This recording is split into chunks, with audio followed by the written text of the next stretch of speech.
New ইয়র্কে অন্তর্বর্তী সরকারের প্রধান উপদেষ্টা ডক্টর ইউনুস ও মার্কিন প্রেসিডেন্ট জো বাইডেনের বৈঠক নিয়ে ব্রিফ চলছে। সরাসরি চলে যাচ্ছে সেখানে। আরএফএল ওয়ারড্রপ, প্রিয় সব পোশাক যত্নে থাকবে আরএফএল ওয়ারড্রপে। আর একটা বড় সাইড ইভেন্ট হয়, সেটা হচ্ছে রোহিঙ্গা ক্রাইসিস নিয়ে। এটা বাংলাদেশ এবং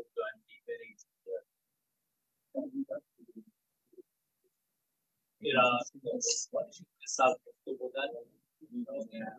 আমাদের পররাষ্ট্র অ্যাডভাইজার উপদেষ্টা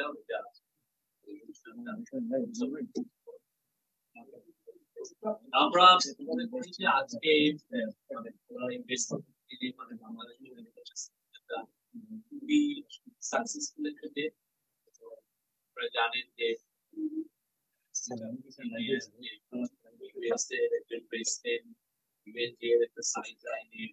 বাংলাদেশের একজন রাষ্ট্রপ্রধান বা সরকার খুবই আমরা বিশেষ করেছেন যেটা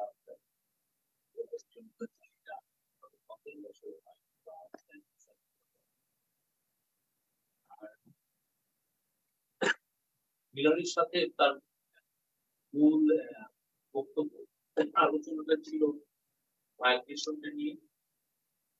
তাদের দেশে জানেন যে অনেক ছেলে খুবই একটা রুটে তারা ইলিগালি ইটালিতে যায়।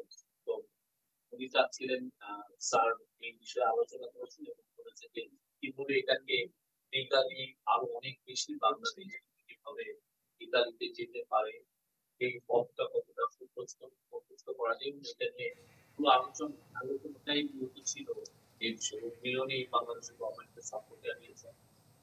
আর আইএমএফ এর ম্যানেজিং ডিরেক্টরের সাথে মিটিংটাও খুব ইম্পর্টেন্ট ছিল।